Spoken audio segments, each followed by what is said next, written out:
That was-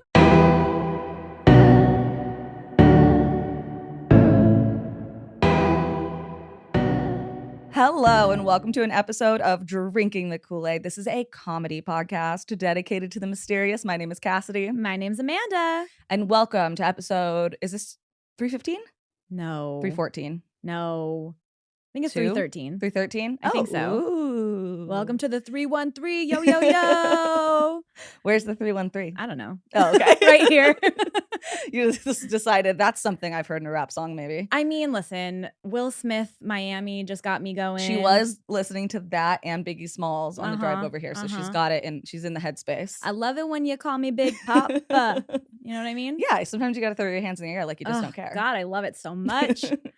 I was feeling myself. You were feeling yourself. Listen, it's a beautiful day out. We were driving with the windows down. Mm-hmm. Hair be damned. That's right. Sometimes I will be like, my hair looks really good today, but then I cannot not drive with my windows down.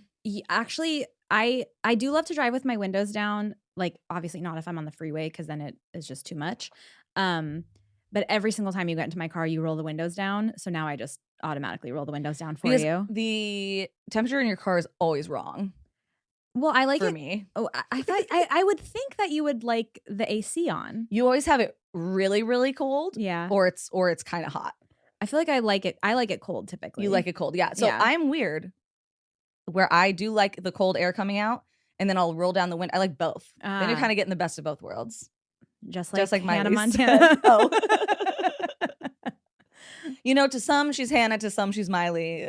She's interchangeable that way. You know, she can do it all.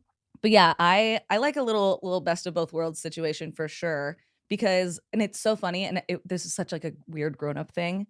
We remember how we talked about this. There's like things that your parents teach you and then you find out when you get older, like it doesn't actually matter. Yes. Like when I was younger, my parents would be like, oh, you can't have the windows rolled down and the AC on at the same time. It's like wasting gas. And then it turns out like that's not really true. It's not like being in your house and having the AC running. Like I think people, they just like have that same mindset because like, yeah, if you have the AC on in your house, you want to close all your windows. Right. But like it's not the same thing in a car. I think I also thought that. Yeah. Yeah. I think it's like pretty negligible. But now I just do it because I'm an adult You're and a I grown-up. own my car and I don't care. Yeah, if I want to have my AC running and every window open, I pay my bills. I can do not that. anyone else. That's right. Yeah. Yeah. Yeah. Oh my gosh. Okay. So we talked about this a little bit on our Things Are Getting Weird episode. Well, I mentioned it, but I did send you some videos. I doubt you looked at them. Actually, I sent it in our group chat with M. No, you did. I watched one, I think. Oh, of the Europeans eating American food? Yes, yes. It is the most amazing thing ever. They discovered Buc-ee's. I've never been to Buc-ee's. I've never been to Buc-ee's either because they're like a Texas thing. I have heard from so many people that Buc-ee's is like the place to be. It's like a big it's a big gas station. I'm trying to think, what are the ones that we have? Quick Trip is what we have in Arizona. Or like Circle K. Yeah, but like Circle K is like baseline. That's just like a 7-Eleven. I'm just saying, I remember the first time I went to a Circle K, I was astonished. Really? Yeah, because it was unlike anything I had ever seen. Really? Yeah. Okay. So I imagine if I ever went to Buc-ee's, it would be like Disneyland. So yeah, we have in Arizona, I don't know if they have them in other states. I haven't seen them in other states, but in Arizona we have Quick Trip, or QT is what everyone calls it. Oh, that's a cutie. And they're not as big as Buc-ee's because, you know, it's not Texas and everything's bigger there. Mm-hmm. But they have like ice cream machines in there. You can like make your own milkshakes and stuff. And they have like a huge hot food bar where you can get like, and it's not just like, you know, when you go to like a 7-Eleven, they just have like those like weird hot dogs rolling. You can get like anything. You mean the taquitos, the jalapeno cream No. cheese taquitos? I love those. No hate to those. I'm just saying, like, you know, you'll see like 3 sad little guys that I want to eat. But like there's like a full, like they have like a guy back there who like all he does is the food. Now, what would change that from being like a gas station to being like a grocery store or supermarket? I think it's just if there's gas there. Oh, but then Costco would be a gas station. Yeah, but I would say most people don't go to Costco for gas. They go for the groceries. Okay. I would say you know what? It's like the same thing. Like it's all about the percentages of what people go there for. Yeah, I just got to know. I got to know what qualifies as a gas station versus a market. No, I think that's a good question. This is like when we had what's the difference between a cave and a grotto? You know what I mean? Yeah, right. basically this is the same vein of thinking. Yeah, I would say it's a percentage thing similar to bars. Like for something to be considered a bar versus a restaurant, there's like a percentage of how much food is bought versus how many drinks are bought. Ah, okay. Yeah. That makes sense. Yeah. But my favorite was this French guy. He makes a video. And he's like, oh, I went to Buc-ee's, right? Like literally, he has like the most classic. Wow, and I was hoping we weren't gonna offend anyone this episode. He has the most classic, like when you think of like a French accent, like Yeah. that's exactly what he sounded like picture it in your mind.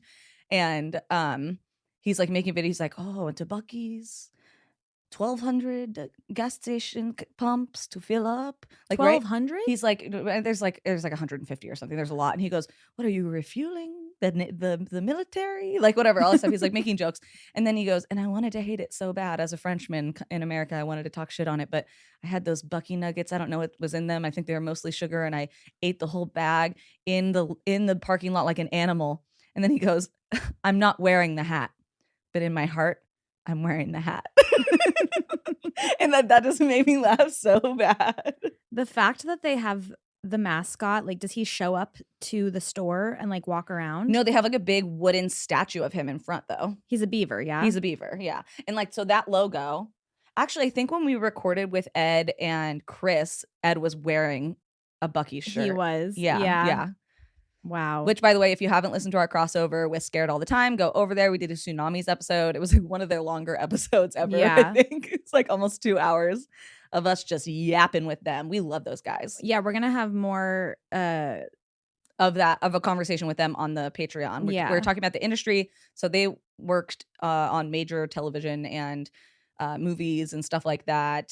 It was Chris, right? Or Ed or Chris who wrote on Rick and Morty for a while. Ed wrote on Rick and Morty for a while. Super funny. But we were like talking about the industry a little bit and just, living in LA and all that stuff. So if you are interested in that type of stuff, get on our Patreon. We are also starting our book club next week. So yes, lock in, everyone. Hellbent by Lee Bardugo. Yes, who our friend Stephen Ray Morris just got to do a little.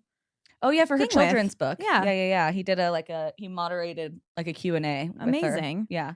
Sorry, I'm still looking Small at the world. Buc-ee's. Yeah, you're still just scrolling through Buc-ee's over there. Because I thought it was going to show me like pictures of the food and like I just. Well, they have like a whole brisket station. They have a whole know. hot food station. You can get like a chicken biscuit, chicken biscuit egg, sausage biscuit, egg and cheese, like all that stuff. This looks exactly like the kind of place I need to go to.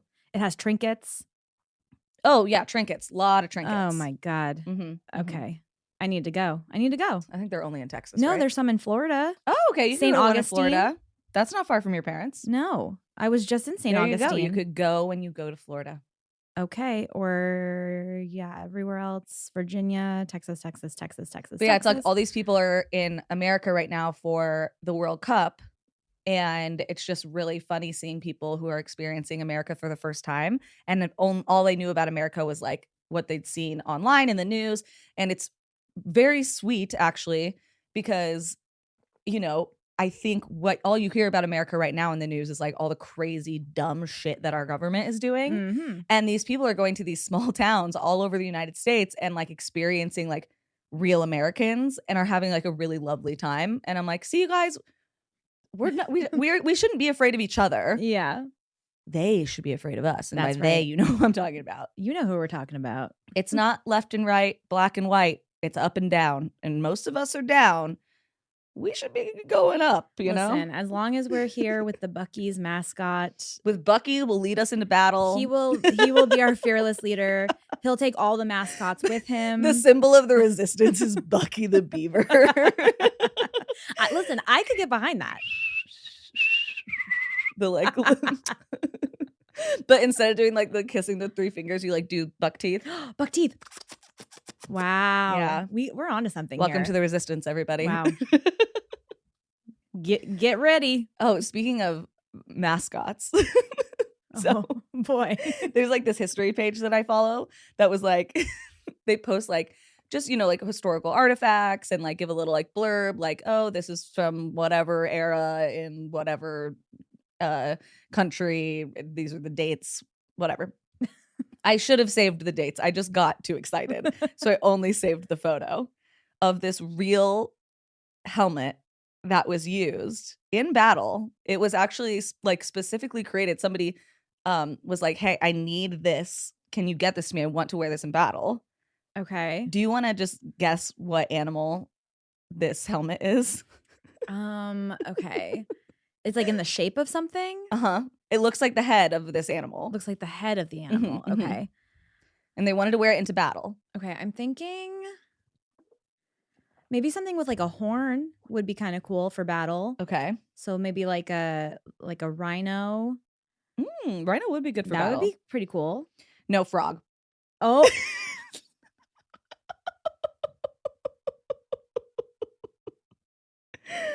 This will be on the Instagram and the YouTube. This photo. She's too stunned to speak. Literally, Amanda's eyes just glazed over like she was about to cry. She got misty. This was the farthest thing from what I expected to see just now. I thought it was going to be like a literal helmet with just like the outline of something. It's like a mascot head. Oh my God. But it's a helmet, like an armor helmet. Can you imagine the last thing you see on this godforsaken earth is this Pepe the Frog looking motherfucker just Pepe the Frog cutting you down? That is wild and crazy, and I also kind of want it. I want it so bad. Like if I'm riding a motorcycle, that's what I'm wearing. Sorry, the frog head stays on during sex. Socks off, frog head on. You got it. Yeah, it's got like the eyes on the top and the mouth is the opening where you could see through. Yeah. No, I would like to wear that. I want to wear it at least once in my life. We should and get it's got some gashes, like it's been hit by some swords. It was in battle. Yeah, it survived. Hello. Wait, where do we get it? Can we find one? It's in like some museum. Oh. I think it's a one of a kind. God damn it. Can someone like recreate this for us? Yeah, someone know what I want? I want a crocheted version. Yeah. Oh my gosh. And we can wear them to wear them around. Yeah. During the cold weather. Oh my God. Maybe we could be we could be frogs for Halloween. Okay. I get down with frogs pretty heavy. I love a frog. I do feel like frogs randomly come up a lot on this podcast. Well, we were just talking, and this will be on the Patreon, this conversation, about because Chris has poison dart frogs. Yes, you're right. Poison dart That's frogs. Why we were recently Yeah, so we were just talking about yeah. frogs. And I was like, wow, what a unique thing that I didn't expect from you at all. Yeah, frogs are crazy. That frog in particular, that helmet is wow. I love when you learn an unexpected fact about somebody. Like you're like, I think I got a pretty good grasp of this person. Like, you know, because like we don't know them like super well. They're not like best friends of ours, but I feel like we know them pretty well. We listen to their show and all that stuff. And but sometimes you like learn a little fact about somebody that you like are like very friendly acquaintances with, and you're like, whoa, my perspective of you has to like recalibrate. Yeah. You and know, the poison dart frogs really that recalibrated me. Okay. Yeah. All right. Interesting. Because I didn't see it coming. Much like me when you showed me the helmet. Yeah. Didn't see it coming. Yeah. Gobsmacked even. Yeah. Yeah. It's just so bizarre. Yeah. I went to the zoo this past weekend. Oh the yeah. San How Diego was that? Zoo. It was so fun. I haven't been to the San Diego Zoo in like probably 10 years. It was so fun. Yeah. It's so fun. I gotta say, I don't think I've ever seen my husband that excited to do something ever. Really? He was like a little kid. He was like skipping around, smiling so big. The San Diego Zoo is huge. It's huge. Yeah. But we got to see some frogs. Very nice. Some cool frogs. Some snakes. Ooh, what kind of snakes? A rattlesnake. Cool. Yeah. And then there was another one. I can't remember the name of it, but his face was kind of cool. He was looking at me and I was like, I'm going to walk away from you. Yeah. You're like, I'm not trying to have a Harry Potter moment here. Yeah. Can you imagine? Okay. Literally though, sometimes it's like, I wish I was living in like a wizard world. That'd be really cool. But if that happened to me and the snakes all got out and like came after me, I would. Well, so this is like the thing that we talked about where I was like, would you rather magic exists but you're not like a part of it? Or would you rather just know that no magic exists definitively?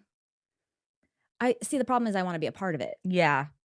Like if I know it exists, I want to see it. Yeah. I want to know it's there. Yeah.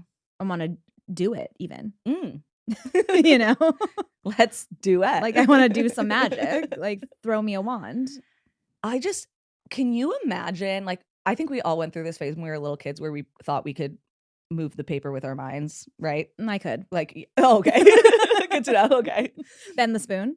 But there's sometimes like where I'm like, just imagine like you were really concentrating one day, like I'm looking at this can in front of me and it just crumpled, even just a Yeah. little bit. Dude, I wanted to be Matilda so bad. Oh, so bad. So Yeah, bad. so bad. Ugh, which I literally said that to someone that was much, much, much younger than me the other day. I was like, oh, like Matilda, because I was talking about chocolate cake and how Bruce eats the cake. And I always, Oh, that cake looks so good. and I always say, you can do it, Brucey, whenever I see a chocolate cake. Yeah. Because it's just like in my brain. Yeah, of course. And the person was like, what are you talking about? And I was like, Matilda. And they're like, oh, the musical? I said, no. The film. Matilda? Starring Danny DeVito. Danny DeVito? Maybe you've heard of him? And they didn't know what it was. Wow, that's depressing. Yeah. Well, you know. But that la vie. was what if I was at the zoo and I could have like Matilda'd the orangutans to come and I like how you don't know how to say that word anymore because we figured out there's no G in it. Why did you have to say that? Because I feel the same way. When you just said it, I was like, why is she saying it like that? And then I remembered you that. didn't have to call me out like Well, that. what did they say at the zoo? There's no G. No, I know, but I like, was there like there was no like person around being like, here's our orangutan. No, I should have asked them. You should have asked. What's the proper pronunciation? Orangutan? You know, it's a word that, you know, the word that does this to me. Controversy? Nuclear. Nuclear. Okay. I immediately wasn't able to say it. Yeah. Nuclear. Yeah. Nuclear. Because people say it nuclear. And it's not nuclear, it's nuclear. It's because it's like NU clear. Right. Nuclear. Now I'm forgetting how I normally say it. I know. It's one of those words. That's the word for me that I always fuck up. Get me the frog helmet. Throw it on me. I'm never speaking again. Put her in the frog helmet. Whenever I don't know how to do something, just put me in the frog helmet. The frog helmet just appears. That's your one magic trick. Oh my God, imagine. Because it's like, whoa, who's gonna say anything now? You just summoned a frog helmet. No one's gonna talk shit to me. No. You can't tell me nothing. Oh yeah. No, yeah. Being able to like summon a device that would just be like, oops, sorry, couldn't hear you through the frog helmet. Like someone's like, hey, can you pronounce this word? And they like hold up a picture of the word orangutan, and then you're like, the frog helmet just appears, and you're like, oh, what was that? Sorry, I couldn't hear you through the. And they're like, no, just look right here, and you're like, what? Who? Where? What are you talking? Sorry, you know what? I'm really busy. It's like the equivalent of like pretending like your phone is breaking up. Right. What was no? Me now?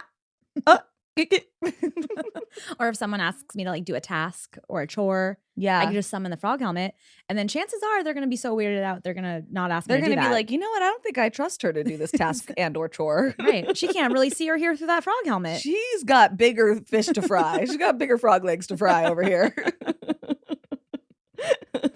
I really like this idea. Yeah, I think this is a good thing. I think we could all lean into this. Mm-hmm.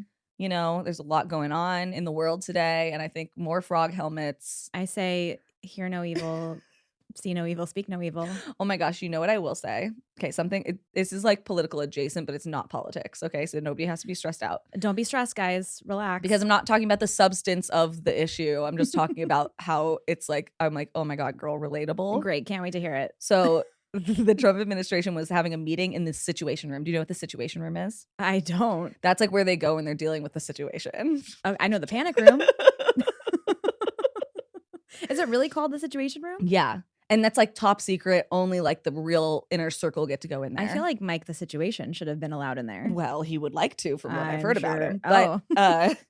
But they were like, they go in there when they're having a situation. Yeah, when they're talking about like war strategies and stuff. But apparently they had a meeting in there about Epstein, right? Mm. And somebody recorded part of it and leaked it. See? And I was like, that's so relatable, because the problem is that they don't know what part was recorded and or who leaked it. And I'm like, that's like seeing screenshots from a group chat go around and you're like, oh my gosh, which lurker sent it out? I'm just saying, get Jennifer Lawrence on the case. Get her on there. J-Law, we've never needed you more. She's really good at finding out who's the leak. Jennifer Lawrence gets pulled up to military rank. She gets like high level security clearance. I'm just saying, first stop, Bravo, Andy talking about her. Yeah. Next stop, the White House. You know what? I mean? in this day and age, that is not the most unbelievable thing I've ever heard. I'm just saying, it seems like the next step. Dr. Oz is in our very high ranking in our government. Wow. But okay. no, so but I was leak like, it. but I was yes, of course I want it leaked. Like I said, this is about the relatability of being like, oh my gosh, someone recorded the happy hour chat sesh and it got leaked. But we don't know what part. So who were we talking about when it got leaked? You know what I mean? Like, what were we talking about? Your coworker that you don't like? Was I saying something bad about my boss? You know, like stuff like that. Yeah. You're like, we don't know what part got leaked. And I was like, wow, he finally understands the panic of being a gossipy girl. Well, that's what you a get. Gossipy girl with a friend who doesn't have your back. I'm just saying there should be more people in that situation room that are recording some stuff, if you know what I mean. Amanda would be leaking so bad. Oh my God. Someone the other day was like trying to tell me gossip, and there was another, it was like me and this person, and then a third person showed up. And they were like, that's really gossipy. And I went, and what? And what? Grow up. We have bigger fish to fry. We need this, okay? This is all I have to live for. Is talking a little bit about a little bit of shit that's pretty harmless. And then also sometimes people, and for the record, these are people that I'm like friendly with, but like aren't my friends, right? It's not like me. So yeah, if you are like my good friend or someone I care about and you're like, hey, I'm going to tell you this, don't tell anyone. Yeah. I'm going to do that. Yeah. The only person who might hear it is your mom. Maybe. Yeah. Yeah. But who's she going to tell? Exactly. She doesn't know anybody. I mean, she will tell a lot of people, but they don't know. But they all live in Florida. So exactly. Okay. Just fucking doxed your mom. Sorry, I'll bleep that. But sorry, what was I saying? That somebody was like, you're gossipy or whatever. You said you're just friendly with these people. Oh yeah. So I'm like just like friendly with these people. And sometimes when people that I'm not super close to tell me a secret, and they're like, well, I feel like you're going to tell somebody, but they already told me the secret. And then they say that. I'm like, well, yeah, I'm going to tell somebody. Yeah, it's too late. I never told you I wasn't going to. But see, this is the good thing about having friend groups that are like totally disconnected. This actually like stresses me out sometimes because I have a tendency to like combine my friend groups on accident. And this was also stressing me out at my wedding. And I was like, I'm never combining friend groups again. That is true. Because you combined way too many. But that's just what getting married is. I know. Is it's like, hey, every weird friend group you have, they're all in the same room and they're all talking to each other and they're all drunk as shit. Yeah. And you don't even get to be involved because you're too busy taking pictures with your mom or whatever. You're like, you know? what are you saying? Yeah. What piece of information are you finding out from someone else that I never thought you were going to meet? Well, and nobody wants to tell you anything like the week of your wedding. So like you like slowly after my wedding, I've just been like getting a trickle in of like the drama or like the gossip or whatever that happened at my wedding. And it's like, but it's been like slow but steady.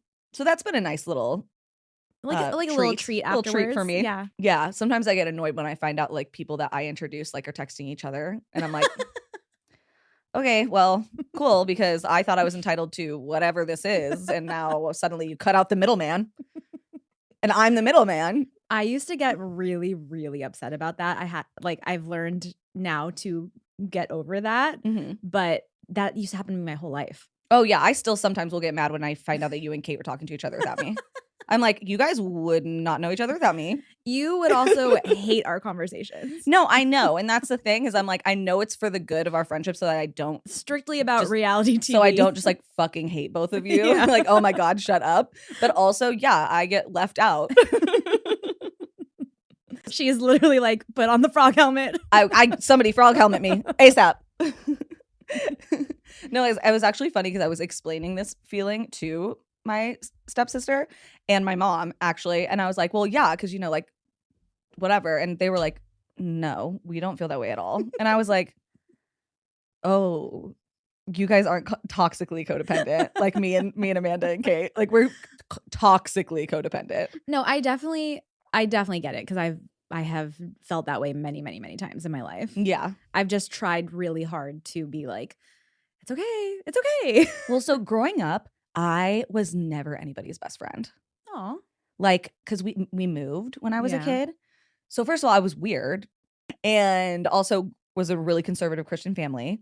And so when my first like elementary school was all Mormons. Ooh. And Mormons were, or at least they were, I don't know if they still are, but it was very cliquey. Like they all went to the same church together. They'd all known each other since they were like babies. because they'd all grown up in the area, right? Yeah. And so they all had best friends, and also like they had weird rules like about sleepovers, and we went to different churches on Sunday, so I just didn't have anyone, right? And then luckily I met my future ex-sister-in-law, who was one of my best friends, who I absolutely love. But she was a little older than me. So like we didn't go to the same school. Like, yeah, we had sleepovers on the weekends and stuff, and like we hung out at church and all that, but like we didn't go to the same school. So I didn't have anyone to eat lunch with. Mm. And then it was always, I was like a really big tomboy. And so it was all that, whatever. I was just a weird kid. I was a really weird kid. And then we moved, right? Like I went to 2 different elementary schools. I went to 2 different high schools. The Maybe you junior weren't high. weird. Maybe all the other people were weird. No. I love that sentiment. And you're so sweet, sweet, sweet, sweet, sweet. I was weird. But like, what? Weird is subjective. Yeah, I just wasn't normal. I didn't know how to be. I didn't have any sisters, so I didn't know how to be around girls at all. No idea. The elementary school I went to, only like 2 kids from my elementary school went to the junior high I went to. So it was just like new people all the time. And everybody always had their best friend because most people don't move around a lot. Yeah. So everybody had their best friend that they'd had since they were like in kindergarten. And I always was like the third person. I always was like the one who's like around. Yeah. You know what I mean? And so I don't remember where I was going with this. Oh, so I think that's where that insecurity comes from with me. And also just like the feeling of like, oh my gosh, I finally have like real like best friends, and like, oh my, it's still going strong, like almost 15 years. Like we got to keep this fucking locked in, guys and gals. The thing is, my whole life, I was always in a trio. Yeah, but you also had the same friends since you were you're what I'm talking about. Like imagine the 4th person coming in, how awkward they felt. You guys knew each other forever. Yeah. I just was always in a trio, and I was always like, I had multiple trios. Like I had Vicky and Tiffany, and then I had Tiffany and Amanda, and then I had Gina and Amanda, and then I had Gina and some, like it was always like a trio, but there were always like different groups of trios that I would hang out with. And then sometimes when one of those people in one of the trios would hang out with someone in the other trio without me. FOMO. Yeah. I'll never forget. One time I introduced one of my best friends to this girl that I worked with. And then they went out to lunch and didn't invite me. And I was like, that would bother me. What? Like I'm still mad about it, clearly. I was like, that's crazy. No, it's like insane because like I know it's an insecurity. It's my problem. It's me being crazy. Like that's not like it's toxic and not normal, right? But like, yeah. There was one time when I was in junior. This is the best example of why I didn't have friends. When I was in junior high, I remember once one of the girls, there was like a group of like 5 girls, and I would eat lunch with them like every single day. And there was one girl who was like the queen bee, right? The leader of the pack. Yeah, absolutely. And she was like taller than us, and she was like she developed earlier than us, and she was Regina really George. really pretty, and like always had really cool outfits on and stuff. And like I was like I like still wasn't allowed to like shave my legs. So like whatever, but like so I remember once somebody was mad at somebody else in the friend group, and they were like, okay, nobody talk about it when she comes over, like because she was still getting her lunch, and everyone was talking bad about her because she had done something. I don't even remember what it was now. And she came and sat down, and I go, why don't you guys just tell her you're mad at her? And then next thing you know, I'm the one everyone's mad at, and I got kicked out of the lunch group. Okay, but here's the thing though. Today, that is such a good trait to have. Yes, as an adult. But like as a kid, I just didn't understand why we were all talking about this, and nobody was just saying to her, hey, you hurt Monica's feelings. Yeah. And she could just go, oh, I'm sorry, I didn't realize I hurt Monica's feelings. And then we can all eat our cheese fries, because that's all we ate at lunch. We could all eat our cheese fries in peace. Sometimes that moment just pops into my head where I remember that girl walking up to the table and everyone being like, shh, she's coming, she's coming. God. And all I could think was, if I was her, I would be so upset nobody just asked me. Yeah. And so give her a chance to like explain or whatever. So she sat, because it was something so stupid like, oh my God, she talked to Tyler before first period or whatever. It was something like that. Yeah. Where I was like, if you just go, hey, I like Tyler, like dibs. And she'd probably be like, oh, sorry, or whatever. Or she'd be like, well, I like Tyler too. Can we talk about it? Anything. Yeah, right. But like, first of all, I don't remember if that's what it was about. Because all I remember is the moment that I said, why don't we all just tell her everyone's mad? And everyone looked at me like, "Voonk."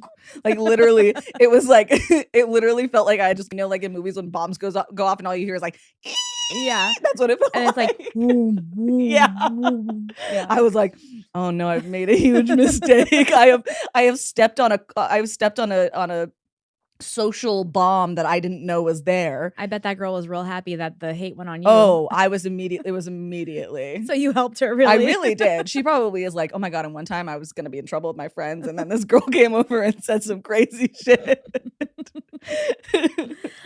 Okay, well, on that note, how about we welcome some of our new cool kids? Let's do that. So like I said, we have a lot of fun stuff coming up on Patreon. We have that bonus episode with Ed and Chris, I'm Scared All the Time. We have the book club starting, and we're going to have some really fun stuff happening we're going to be recording it at the end of this month. It'll probably come out in July that you guys are really, really going to like. It's something that people have been requesting us do for a long time. And then also some just tons of bonus videos coming in. We're doing some ghost hunting and all sorts of fun stuff. I'm not going to spoil. And these lovely people will get to see that. Yes. So welcome to Amy B. Hi, Amy. Who joined for the whole year. Ooh. And welcome, well, actually not welcome, but Pauline upped their membership to a higher level so they could see all that sweet, sweet video content. That's right, baby. And Elise also joined for the whole year. Hello, Elise. So welcome. Hopefully you guys enjoy book club. We also might be having some like exclusive Cassidy drawn merch coming up. I am begging for it. I am literally begging for it. And it'll be Patreon exclusive for months before anybody else can get it. So make sure you're on that Patreon. Like I said, subscription started just $2 a month and you get ad-free content there. And if you go up to $5 a month, you get a ton of bonus episodes. I'm working on a series and Epstein and Manosphere series that's going to be Patreon exclusive. I realized I can't do it in one episode. I'm going to have to do like an actual series. Yeah. It's probably going to be like 4 or 5 episodes. Excellent. So prepare for that. And also prepare for hopefully soon another S-word episode as well, because I've been working on that.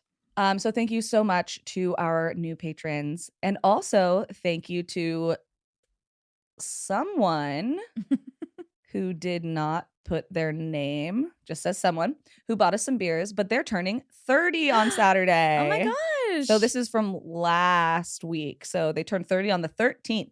Well, happy 30th. And somehow I've been listening since I was 24. OMG, how time flies. Wow, geez, Louise. That's crazy. You used to accompany me on my hot girl walks around Boston. I found you guys right after I moved there at the beginning of 2021. For the past couple of years, I've been listening for my 2-hour Wednesday commute into Boston from Connecticut. Yes, I moved that far away from my job, but no, I'm not crazy. You just needed more time to listen to the podcast, obviously. I don't know what I would do without your podcast sitting in traffic. Most of my close friends are also Geminis and also turning 30, so my social calendar has been packed since the end of May. Sending you each a drink for every Gemini weekend vacay party that I'm attending. Love them all and can't wait to keep celebrating, but I need to stay in bed for a month the minute cancer season begins. Cheers. I know that feeling. Yeah, same. Well, thank you and happy birthday. Happy 30th. 30th. Being 30 is awesome. I know we say it every single time. We do. But being 30 literally is the shit. It's the best. I love being 30. I also have another birthday shout out. Oh, let's hear it. One of our cool kids, Melissa, their birthday is on the 21st and they're turning the big 3-8. Wow, amazing. So happy birthday, Melissa. We absolutely adore you and love all your love and support over the last couple of years. Happy birthday. 38. That's the same age as my husband. It is, yes. Yeah. So good age. Good age. Good egg, good age. Well, on that note, how about we get started?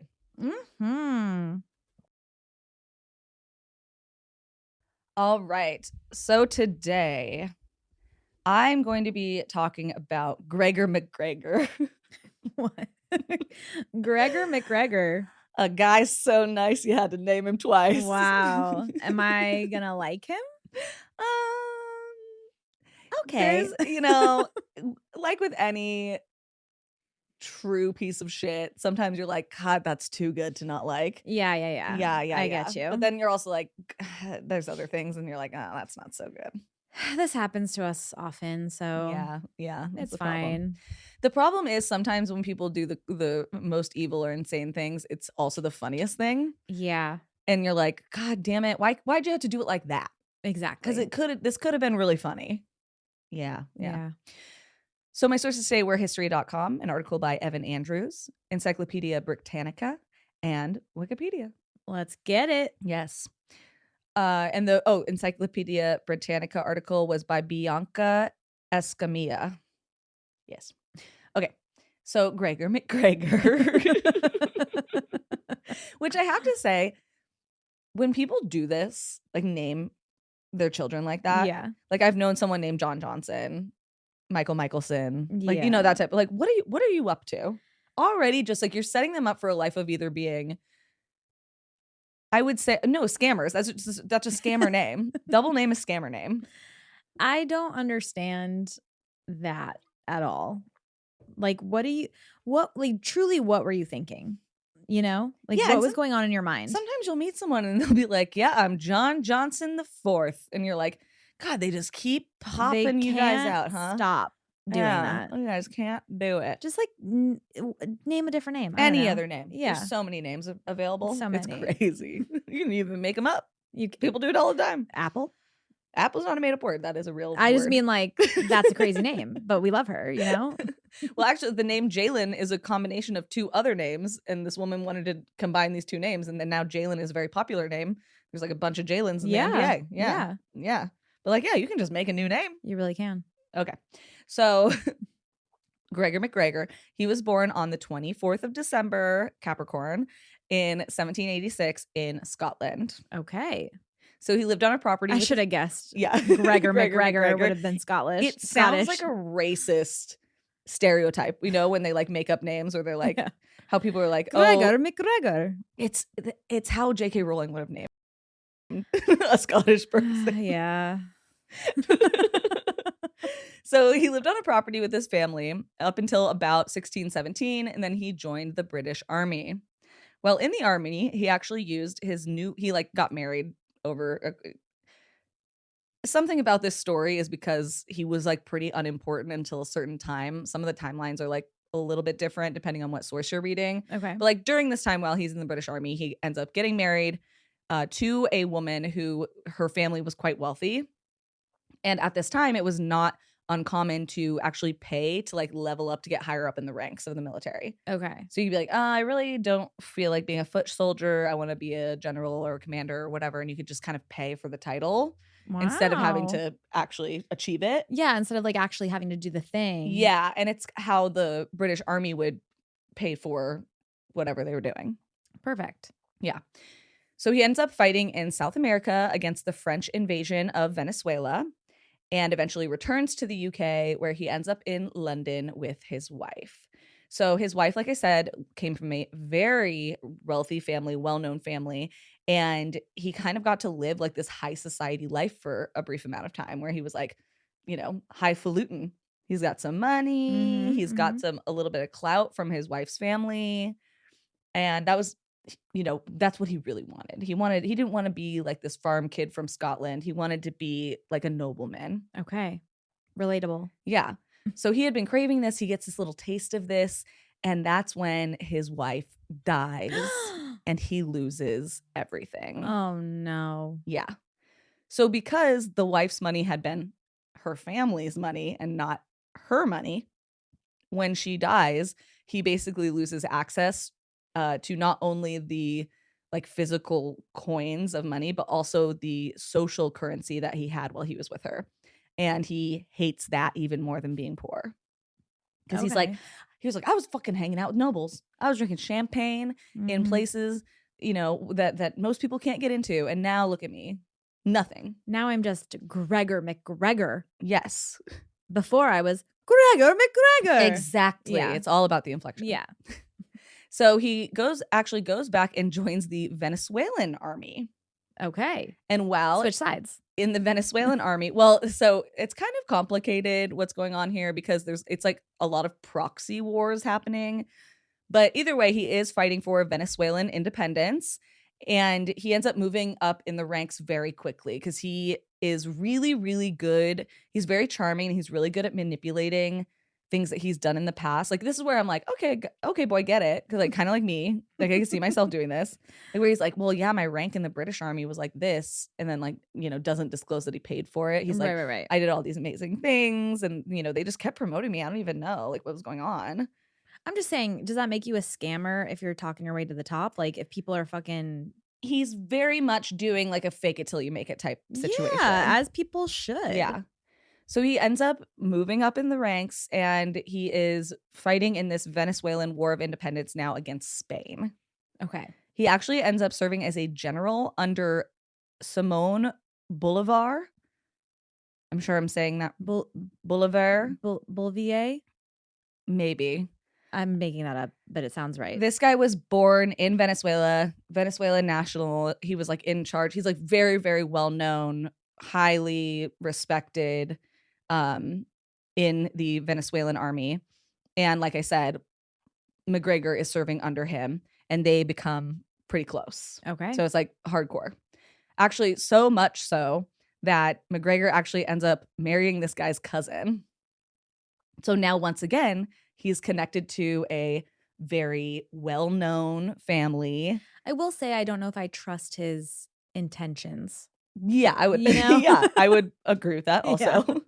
But so now he is connected once again to like this high status family. He's getting that little taste of the good life, but he can't just like waste it on this country that he doesn't know anybody. He's like, I need to get back to Europe and brag, basically. Right. So because he doesn't have social media, so he can't post about it. Exactly. The lengths people had to go to brag before there were Instagram stories. Real. Where you could just tag your location and be like, look chillin'. what I'm doing. Me at the zoo. So he actually ends up like touring around Central America a little bit before he goes back to Europe. And he ends up on an area called the Mosquito Coast. And so this is in the Gulf of Honduras is the area that he's in. So it's modern day Honduras. And if you would like to see where Honduras is, because I have a feeling you don't know, you can take a little look. Do you want to explain to people where Honduras is on a map? Okay. Oh, okay. All right. So it's right near Guatemala, El Salvador, Nicaragua. It's kind of like up a little bit northern of that. Yeah, it's like just south of Mexico. Yeah. Okay. Mm-hmm. That all makes sense to me. Like the Cayman Islands. Yeah, directly east is the Cayman Islands, Cuba, Haiti, Dominican Republic. Great. And obviously just south is like Panama, Colombia, Aruba, where I will be soon. I also mentioned the Cayman Islands slightly in my story. Oh, really? So that's great. Look at that. I was wondering why Cayman Islands was the one you locked onto. I was like, Okay, wow, look at that. But yeah, so this area, like I said, is known as the Mosquito Coast because it is very swampy. It is very... Let me guess. A lot of mosquitoes. A lot of mosquitoes, yeah. Very swampy, very jungly, not exactly easy to live in. I will say, like, I am so deeply, deeply horrified and afraid of the jungle, but I also really want to go to the jungle. Okay, let's go to the jungle. You know what I mean? Like the jungle is so pretty. Yeah, it's and beautiful. Seems really cool. And just the biodiversity there. Oh my gosh, like the different types of animals and bugs and stuff you can like see. I would love to see that. Yeah. But I'm also very scared because they could all probably kill me. Maybe just stick to documentaries about it. Yeah, but I want to experience it. Do you though? Because that might make you not like it. Because I can just go on the jungle cruise in Disneyland. Just the same thing, everybody. You heard it here first. So he ends up like in this area and before he gets back on a ship with his new wife back over to Europe. So they spend some time in Scotland and in England and they end up in London.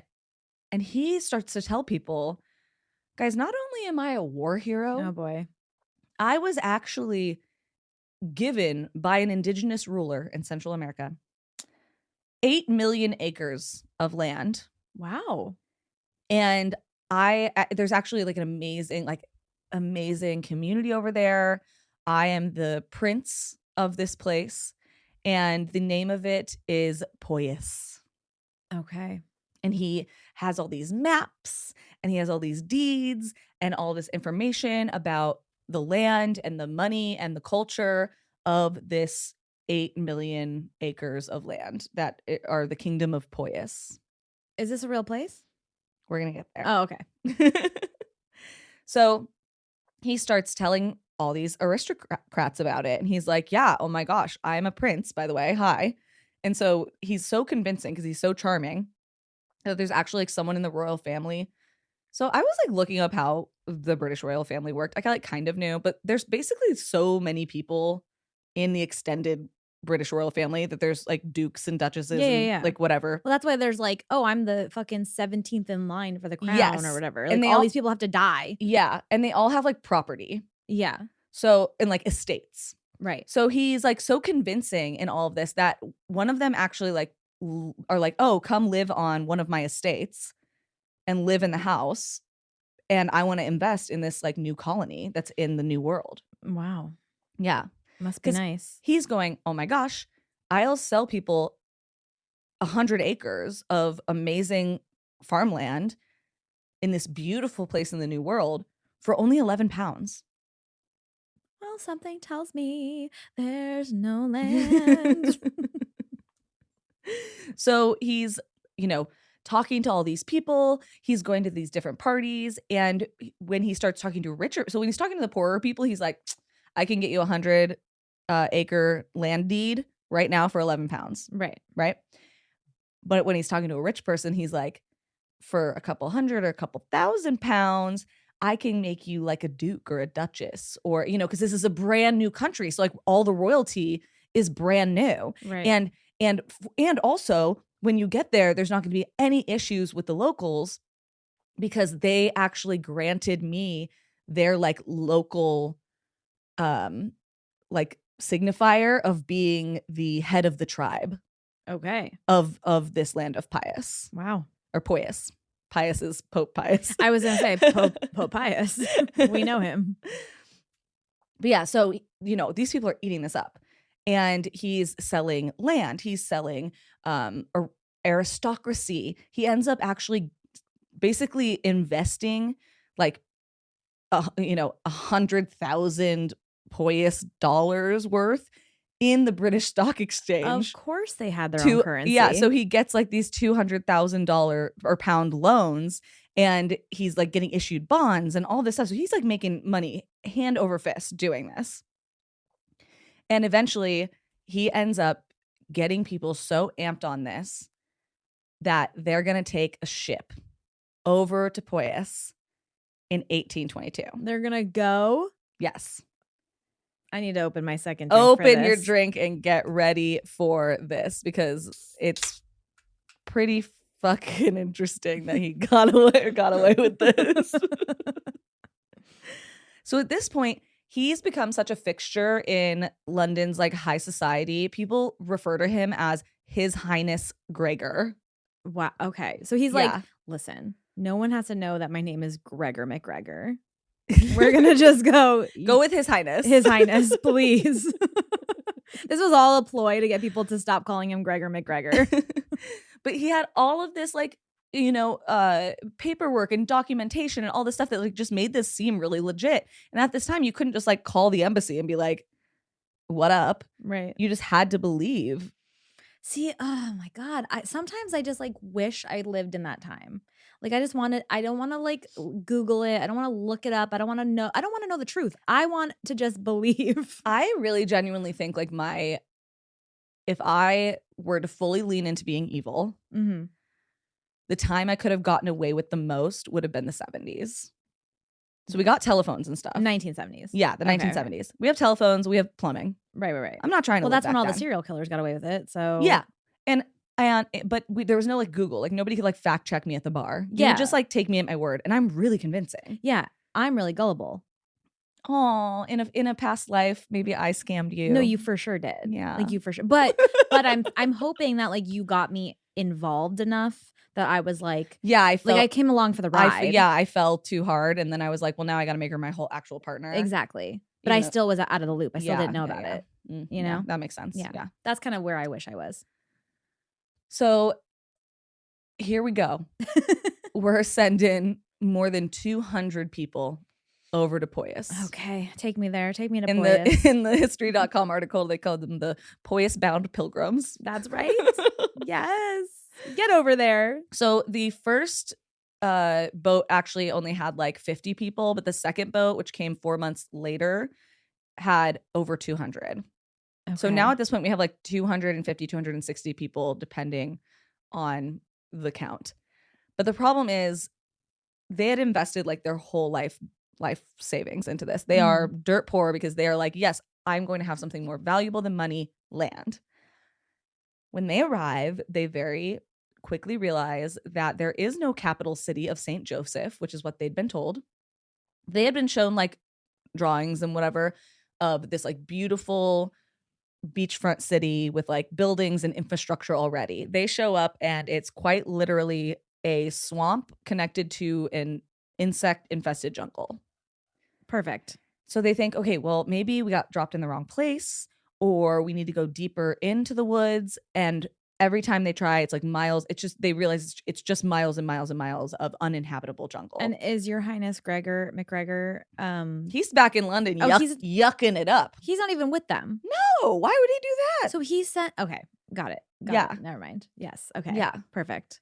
So these people are like trying to create like huts and put together places to live and figure out how to get drinkable water.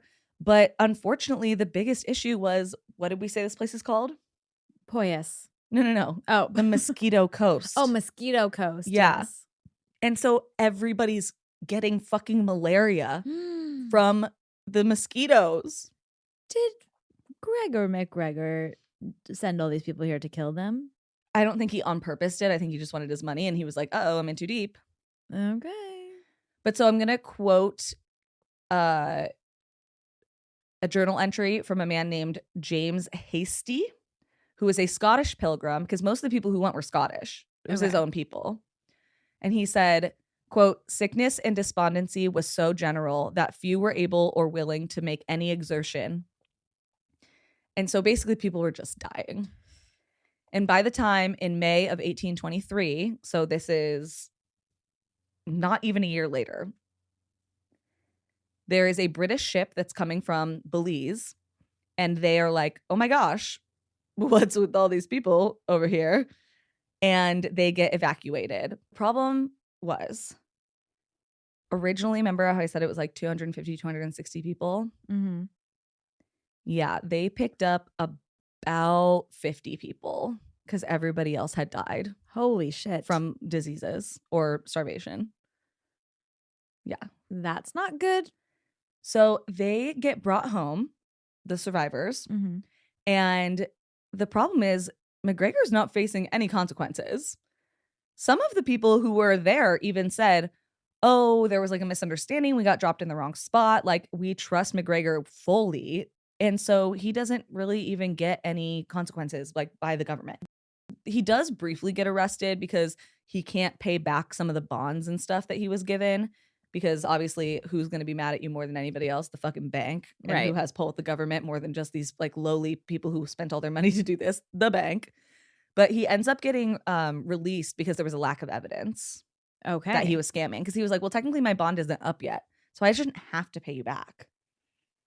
And there's no paper trail to him? No, I mean, there is. But he's just saying, oh, they're saying that there's a scam afoot. But you can't prove there's a scam afoot, and I don't technically have to pay this money back yet. So the banks can't come after me yet because like I have 5 more years on my bond or whatever. So they end up releasing him in December of 1825. Okay. And he's like, back to scamming. Yeah. So he basically immediately goes to Paris. And he tries to pull the same scam there. And the French officials are like, no. Like, are you joking? They catch on immediately. He tries to do the same thing with like pulling out like a $500,000 bond and stuff like that. And they're like, no, absolutely not. And he's like, fuck, the only place this works is in London. I gotta get the Brits and the Scots. So he goes back to London and he starts doing it again. In 1827, he comes back to London. Mind you, he has like his wife with him too this whole time. And he gets issued a new £800,000 bond. And then he starts selling land certificates again to people in London and in Scotland. Can you imagine just like not having any remorse or caring at all for the fact that 200 people died No, that you sent over? This is what I always say when I'm like, oh, it's too bad that I'm not evil, because I could never in a million trillion years put somebody in a bad financial situation or put them in danger for my own gain. Like, that's so evil and scary. I couldn't do it. Yeah. But so he starts doing it again.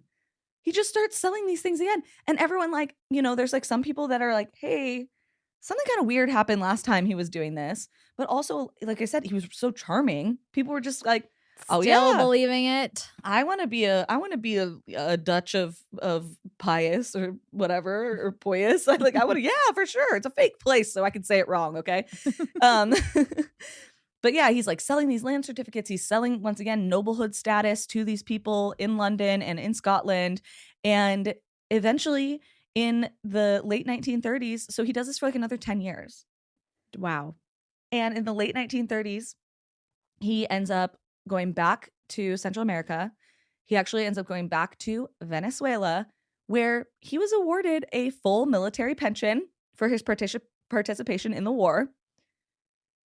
And he lived a life of luxury in Venezuela with his wife and a very high status. Like, he basically was like lauded as a war hero there. And he never faced a single consequence except for being in jail for 7 months while he was on trial for the fraud that one time. And then they said there wasn't enough evidence. So nothing happened to him. He literally got away with it. Mm-hmm. He was never convicted of a single crime. And people would call him the Cacique of Poyias, which Cacique is like the native word for like prince or head of a tribe. Yeah. And did every time like he went back and did this same scam, like would people die? So I don't think he ever sent another boat. Oh, I think he just was like, buy land. Yeah, buy land, or buy. He was also scamming the banks, which, like, that's fine, whatever, scam banks.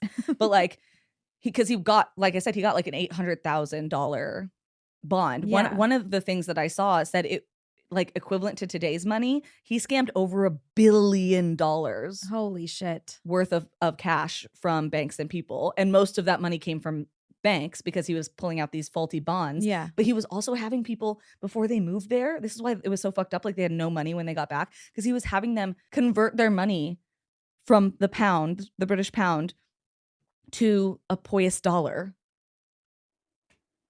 which is not a real currency. Well, yeah, like, what did they think they were doing? They thought it was an established colony, that they were like very much like America, that they were trying to invest or being an early investor in, basically. And it's a lot of people who like had a shitty life in London, couldn't afford it anymore. And they're like, okay, well, I'll get 100 acres in the New World. Everyone's talking about the New World. Yeah, yeah. I mean, now that I'm thinking about it, maybe it's a good thing I wasn't living back there, because I would have absolutely fell for that. Yeah, the problem is you wouldn't have been the scammer. You would have been the scammy. Yeah. Obviously. Like, you were saying you wished you were back there. I thought you meant to be a scammer. No. The whole time I meant I wish I was back there, in the sense that like I would just like would just believe anything. Like anything's possible. Like I would just be like, yeah. Like, not that I could scam people. I just meant like I'd be like, yeah, there's a whole thing over there. Cool. Yeah. Let me go. No, he literally had, like I said, he had like maps and stuff, but it turned out, because there was like, you know, it's a couple months to get across or whatever the Atlantic Ocean to get back to London, and he literally the whole time was just like forging all of these papers, but they looked super legit because he knew what he was doing, and he was just a good scammer. Well, you gotta know if you're gonna be good at it. But yeah, over $1 billion worth. That's and killed like 200 people, living the fucking lavish lifestyle he was living. Yeah. Well, and when, like I said, when he retired to Venezuela, which is where his wife was from, he was a war hero there. Everybody loved him. So when he came home, everyone was like, woo, yeah. To me, I'm like, why were you even scamming in the first place? Just take your military pension and go retire in Venezuela from the start, brother. You got a hot Venezuelan wife. Everyone thinks you're a war hero. Like, it seems pretty good. Because when you're born for that life of crime. I think he, like, once again, his ego was just so high. He like really, really wanted to, and he probably was a little racist. You know what I mean? Like, it wasn't good enough to have like oh, the natives care about me and think, of course they do. I'm a white guy, right? Yeah. But then he wanted to be respected by the people he saw as better than him, which is like the high society royals and stuff in London. Right. Yeah. So it was definitely like an ego narcissistic situation. He did die in 1845, and he was never one time found guilty of a single crime. Listen, I don't condone his actions. I don't condone the fact that 200 people died. Yeah. Because of what he did. Yeah. But unfortunately, being so charming that even when the people that you sent to an uninhabitable jungle come back and they're still defending you is genuinely as impressive. That's what I'm like saying. I can't, like I'm like, you're evil, but also how did you do that, brother? That's crazy. That's crazy work. I could never. Yeah. I'm not good at my words. I can't even do it right now.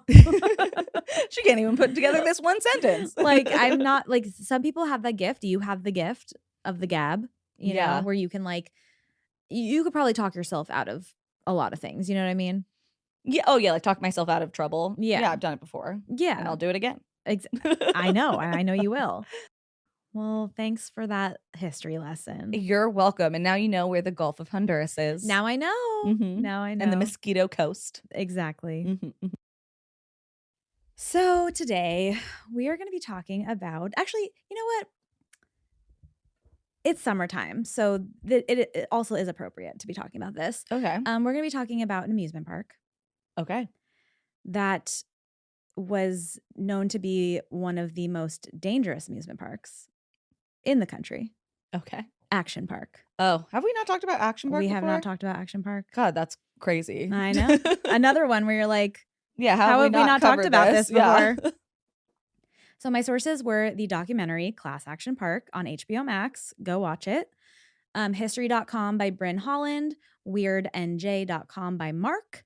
Men'sHealth.com by Adriana Freeman. The Three Penny Goognal.com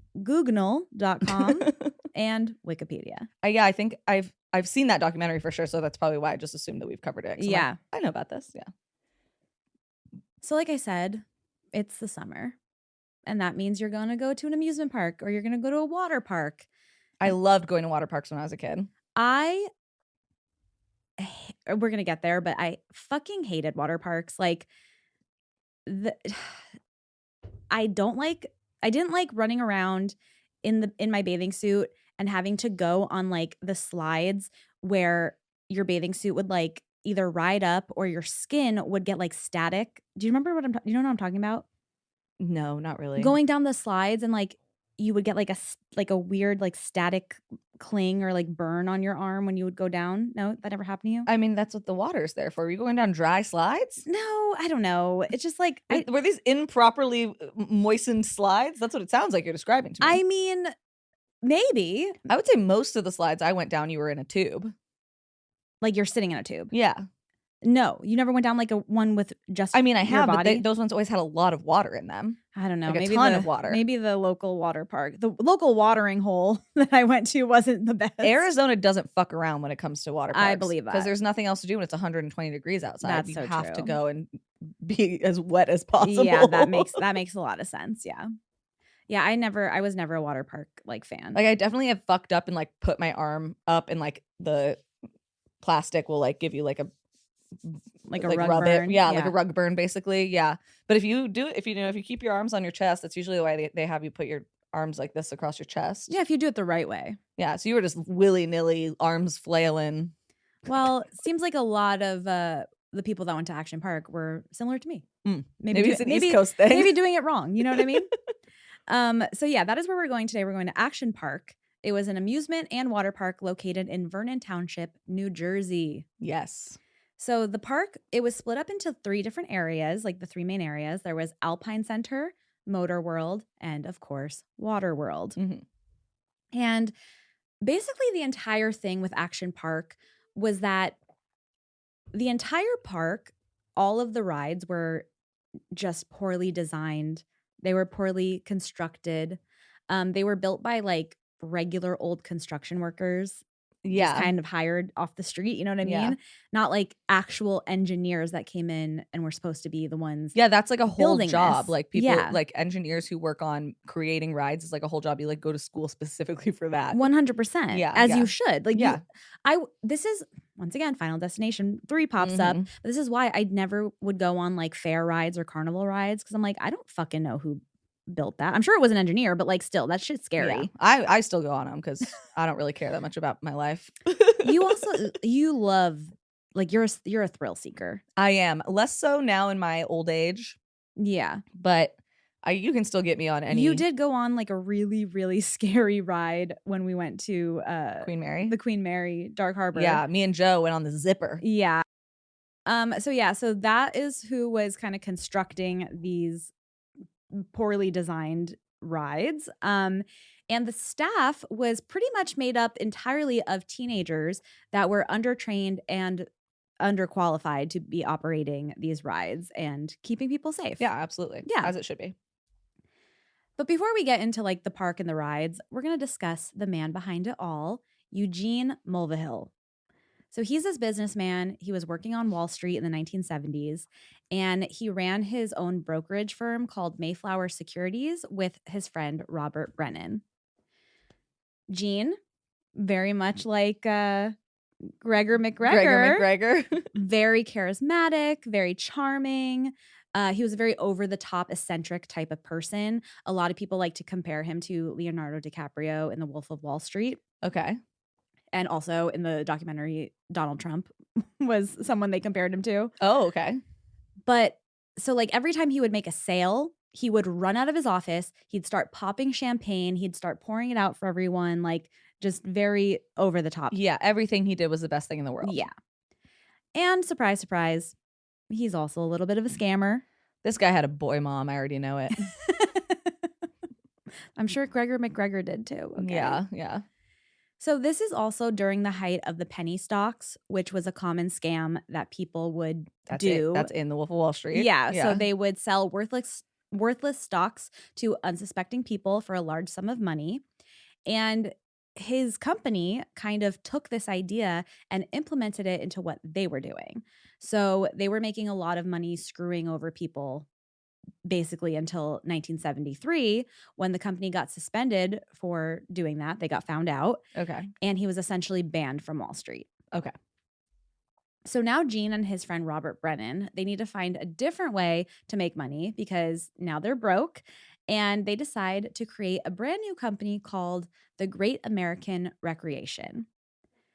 They end up finding a bunch of wealthy people to help invest in their new company, and they buy 2 ski resorts that were located right next to each other, Vernon Valley and Great Gorge Ski Resort in New Jersey. Yes. And the ski resorts, they were very successful in the winter, obviously, because this is the East Coast and there's snow. So they were still up and running all throughout the winter. But the men were like, okay, well, we need to find a way to make money during the off months. So what are we going to do in the summer?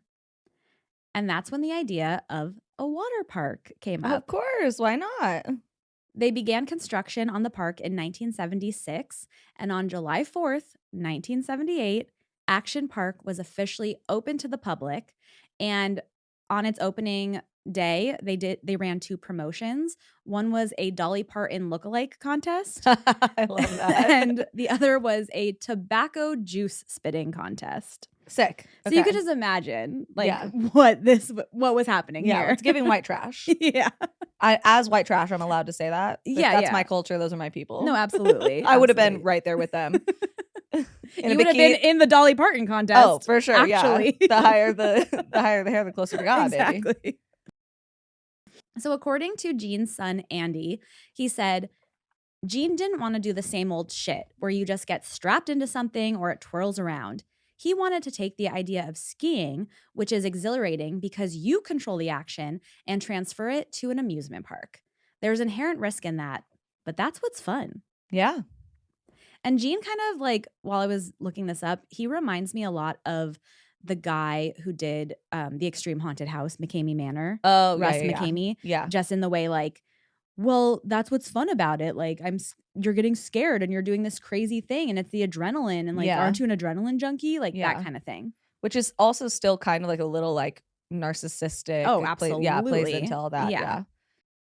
But from the get-go, the park was extremely popular. It had over 1 million visitors per year throughout the whole 1980s. And many people seemed to come specifically to the park because they wanted to feel that rush. They wanted that like adrenaline spike. Yeah, absolutely. I love that's why I love going to amusement parks that have like huge roller coasters. Yeah. Now that I'm like older, I'm definitely more scared of that kind of stuff. But like when I was younger, oh my gosh, like get me on every single roller coaster possible. Yeah. But like I said, so kids and teens were really the main people that like were working at this place and who wanted to work here. And also that was kind of just the main people that were the guests of the park too. Because kids and teens, they really seem to love that like, oh, anything goes, anything can happen type of vibe. Well, yeah, and also when you go to a water park, like your parents just drop you off and are like, here's $20. Exactly. Buy chips for lunch. Goodbye. And it was such like a popular thing to go to Action Park that after the weekend, like on Mondays at school, people who went to Action Park the previous days, they would show up with like bruises and cuts and shit all over them. Yeah. And they just look at each other and go, Action Park? Yeah, it would probably be like a badge of honor. Yeah, it was like a cool thing. Like, oh, you got injured at Action Park? Hell yeah. Yeah, me too. Okay, so now I'm just going to talk about a few of the like most infamous rides that were at the park. I'm not going to be able to like deep dive into too many of them just for time's sake. But like I said, go watch Class Action Park, the documentary on HBO Max. It's a really good documentary. It's really good. Yeah. So first things first, we're going to talk about the Cannonball Loop, which is located in Waterworld. And this was an enclosed water slide built in 1983, and it was designed to spit you out like a human cannonball. So it started at 40 feet high. That's when you would like climb up the ladder, the steps to get all the way up to the top of the tube. Mm-hmm. And it had a 45-degree angle straight down. However, it included something that you don't often see in a water slide, which was a 360-degree loop that was at the bottom of the slide right before it shot you out. Yeah. So before the ride was open to actual guests, Gene started out by sending dummies down the water slide to test it out. And during this series of testing, you know, it obviously helped him, like when he would see what would happen to the dummies, he was able to tweak the slide to like make it safer for when there was actual people in it. And in the beginning stages, the dummies would often come out dismembered or decapitated. Yeah, of course. Yeah, because human beings shouldn't be going 360 in an enclosed slide. Right. So he kind of fixes some stuff up. He makes some adjustments to the slide. And when Gene deems that it is safe enough, he begins offering $100 to his staff of teenagers to go down and test out the slide. Yes. So the first person who tested it out actually wore a complete set of like hockey gear. So he had like pads on, he had a helmet, because they knew they were going to get beat to shit going down this thing. Yeah. But pretty soon, the kids started going down the slide without padding. So when you would stand at the top of the slide before you go down, you would get sprayed down with a garden hose. So you get nice and slippery and wet before you go down. And then you drop into the slide. And sometimes, you know, people would make it completely around the loop, but they would get banged up in the process. And sometimes you wouldn't even make it around the loop and you'd get stuck at the top. Yeah. So I'm going to try to describe this in the best way I can. But basically, so you're in an enclosed slide, which I'm sure everyone can picture in their head. And when you go around the loop, your body ends up at the top, like the top part of the enclosement. Yeah.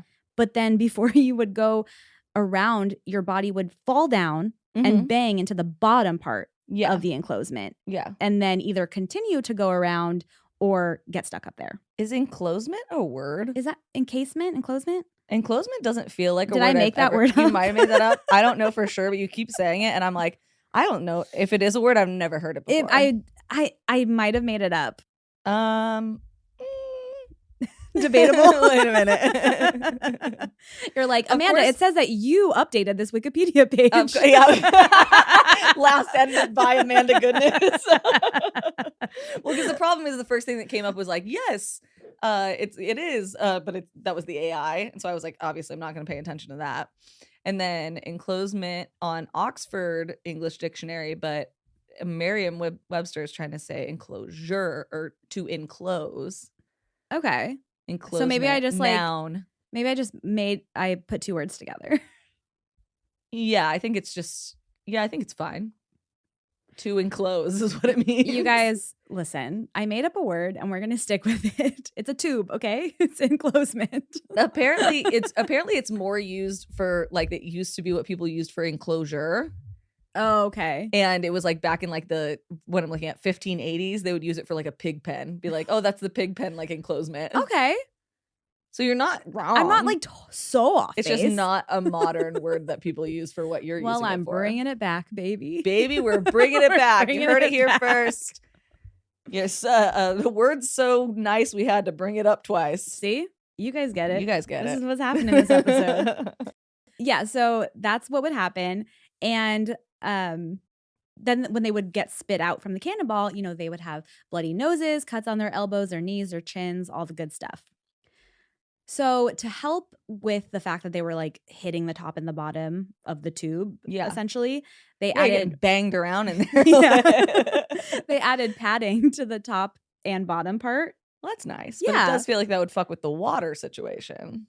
It definitely caused more people to get stuck up there. Yeah. Which they ended up putting like a trap door. So when people did get stuck up there, they were able to come and get them.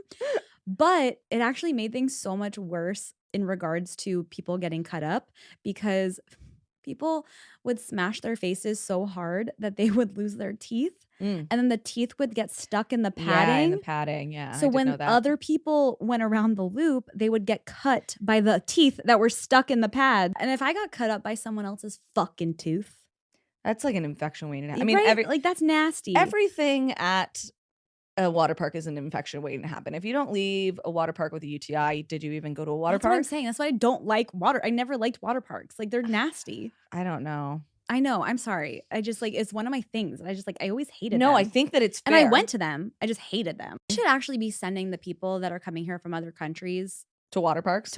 They would lose their minds. Go to a goddamn local water park. Oh my God. Like, yeah. Can you imagine? You know what I mean? Yeah. Imagine like a European in like one of those ones that are like the half pipe ones. Oh my God. Where you go in the thing and it whips you around like the half pipe. No, I'm sorry. The worst one ever was like the one that it was like a funnel, or like they called it the toilet bowl, I feel like. Oh, yeah. I scraped my back so bad popping out of the bottom of that thing. Ugh, I hate it. Don't ever take me to a water park. I won't, I promise. Thank you. You guys can take me all day. But back to the Cannonball Loop really quick. It was open to the public in 1985. And an analysis done by a Navy physician suggested that the way the slide was constructed, that the rider would exert up to 9 Gs of acceleration, which that much force would make a person weighing 160 pounds feel like they weighed 1,440 pounds. Okay. And that is why when riders would get shot out of the slide like a cannonball, they would be extremely disoriented. And when they would try to get up to exit the ride, they'd like fall over and they couldn't walk. Okay. Never good for your ride when they have to bring in the Navy. No, that's crazy. Like, that's actually insane. You say Navy, right? Then Navy physician. Like, that's never insane. Good when they're like, we got to bring in a Navy physician for this one, everybody. And then they're saying 9 Gs, like G-force. Like, what the fuck? Are you okay? Getting shot into space. Like, baby. what are we doing here? And so, like, in my opinion, though, if you're going that fast down the slide, I don't understand how you physically, I don't understand physics, but it doesn't make sense how you would get stuck at the top of the loop if you're going that fucking fast. Well, if you weigh 1,000 pounds. I guess. I don't know. It just seems crazy. But, you know, this sounds so insane, right? So the ride didn't last very long. Yeah. It closed down after only a month of being open. Yeah. It did reopen a few more times, like throughout the years. They kept trying to open it, like in hopes that people would stop getting hurt. Work. Yeah. But obviously that wasn't happening. So this ride, it was literally hardly ever open to the public throughout the 18 or so years that the park was opened. But it still to this day remains one of the most talked about rides in all of Action Park. Yeah, absolutely. I will show you a photo of this. I'm sure you've seen it. I mean, the fact that they weren't in there like pulling out the teeth every week or whatever. That is the Cannonball Loop. Yeah. Like, that's fucking crazy. So the loop is way smaller than you're thinking, and it's right at the bottom. But like that just It's looks. not even, that's not small. Like, look at this person. No, I know, but I don't know. I guess when you think of like a loop, you think of like a loop at a theme park. Well, yeah, like with like a roller coaster. coaster. Yeah, that's why I'm saying like it's much smaller than like your brain is gonna make you think. But even then, when you look at it, you're like, yeah, that's not steep or long enough to make people go fast enough to make that work. No. Like, that's crazy. Okay, so talking still about Waterworld, the tidal wave pool. Mhm. This was nicknamed the grave pool. And for not good reasons, if you couldn't guess already. So. And this was actually one of the things that you were just saying, allegedly with ocean water, like your buoyancy is different than in fresh water or something. And so this was fresh water. Yeah, so when you have salt water, if you like fat content makes you float. Yeah. Yeah. So with the fresh water that was in this wave pool, it like was easier to get dragged down under the water. So this was one of the very first wave pools open up in the United States. The waves were high enough that they would often go over the top of people's heads, especially because this was younger people, so they're a little shorter. And that would obviously get people sucked under the waves constantly. Once again, I fucking hated wave pools. That was a nightmare for me. I love wave pools. Of course you do. You love jumping over waves and you love going in the ocean. I do not like that. On average, the 15-year-old lifeguards that were on duty would have to rescue up to 30 people a day. And unfortunately, like I just said, it's called the grave pool for a reason. So they did end up having 2 fatalities. 15-year-old George Lopez drowned in 1982 and 18-year-old Gregory Grandchamps drowned in 1987. Didn't someone get stuck on a is that the one where someone got stuck on a drain? Yes. Well, okay. Sort of. I think I know what you're talking about.